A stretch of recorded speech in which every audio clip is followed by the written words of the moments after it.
సభాధ్యక్షులు పిసిసి కార్యనిర్వాహక అధ్యక్షులు మహేష్ కుమార్ గౌడ్ గారికి, గౌరవ సహచార మంత్రులు శ్రీధర్ బాబు గారికి, జూపల్లి కృష్ణారావు గారికి, పెద్దలు మాజీ పిసిసి అధ్యక్షులు హనుమంతరావు గారికి, అదేవిధంగా జేఏసీ చైర్మన్ కోదండరామ్ గారికి, విశ్వేశ్వరరావు గారికి, ఏఐసిసి కార్యదర్శి విష్ణు గారికి, వేం నరేందర్ రెడ్డి గారికి, అదేవిధంగా సిపిఐ పార్టీకి సంబంధించిన వాళ్ళు, మిగతా కాంగ్రెస్ పార్టీకి సంబంధించిన శాసనసభ్యులు, ఆమ్ ఆద్మీ పార్టీకి సంబంధించిన అందరూ కూడా వేదిక మీద ఉన్నటువంటి హైదరాబాద్ నగర కాంగ్రెస్ అధ్యక్షులు, వేదిక మీద ఉన్న పెద్దలు, రంగారెడ్డి కాంగ్రెస్ అధ్యక్షులు, చెప్తా అంజనేయ చెప్పకుండా ముందుకు పోతాం ఆ భక్త ఆమె ఇక్కడ పార్లమెంట్లో విరోచితంగా పోరాడినటువంటి మా అన్న షహర్కి షాన్ అంజన్ యాదవ్ అన్న గారు, ఇక్కడ చేసిన అందరూ కూడా పేరు పేరున నమస్కారం తెలియజేస్తా ఉన్నా. షహర్కి షాన్ అంటే హైదరాబాద్ అనే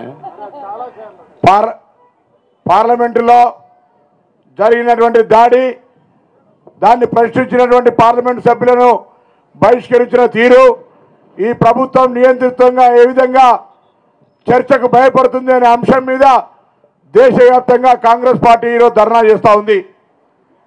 ఈ ప్రజాస్వామ్యంలో ప్రజలతో ఎన్నుకోబడి యావత్ దేశంలో ప్రజాస్వామ్యానికి దేవాలయమైనటువంటి పార్లమెంటులో పైనుండి కిందికి దూకి పార్లమెంటు సభ్యుల మధ్యలో టియర్ గ్యాస్ పొగ బాంబులు వేస్తే ఆ అంశం మీద స్పందించి హోంమంత్రి రాజీనామా చేసి పార్లమెంటుతో పాటుగా యావత్ దేశానికి జవాబు చెప్పాల్సినటువంటి నరేంద్ర మోడీ గారి ప్రభుత్వం ఈ అంశాన్ని అడిగినటువంటి పార్లమెంటు సభ్యుల్ని దేశ చరిత్రలో ఎన్నడూ కూడా ఆంగ్లేయులు పరిపాలించినాడు కూడా లేనటువంటి విధంగా నియంతృత్వంగా ఒకటే రోజు 90 మందిని మొత్తం 150 మందిని పార్లమెంట్ నుంచి బయటికి పంపి బిల్లులు పాస్ చేసుకున్నటువంటి నియంతృత్వ ప్రభుత్వం ఇది. అందుకే ఈరోజు కాంగ్రెస్ పార్టీ తెలంగాణ హైదరాబాద్ కేంద్రంగా కేంద్ర ప్రభుత్వానికి హెచ్చరిక చేస్తూ ఉంది. తెలంగాణ రాష్ట్రంలో ఏ విధంగా నియంతృత్వంగా అప్రజాస్వామికంగా పరిపాలిస్తే ప్రజలు మార్పు కోరుకున్నారో రేపు కేంద్రంలో కూడా ఇదే నియంతృత్వానికి ప్రజాస్వామ్యానికి వ్యతిరేకంగా దేశవ్యాప్తంగా మీ పునాదులు కదులుతున్నాయి బిడ్డ, జాగ్రత్త అన్నమాట. ఎందుకంటే ఏదైనా ప్రజాస్వామికంగా చర్చ జరగాలి.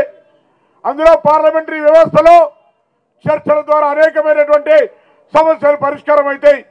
కానీ ఈ ప్రభుత్వం నియంతృత్వంగా మేమిద్దరం మాకిద్దరని దేశంలో ఉన్నటువంటి తాత ముత్తాతల నుంచి కూడబెట్టినటువంటి ఆస్తులన్నీ అమ్మేయడం, నియంతృత్వంగా ప్రభుత్వాన్ని ఎవరు విమర్శిస్తే వాళ్ళ జేబు సంస్థలుగా ఈడీ, ఎన్ఫోర్స్మెంట్, విజిలెన్స్ తోటి దాడి చేసే కార్యక్రమాలు జరుగుతున్నాయి.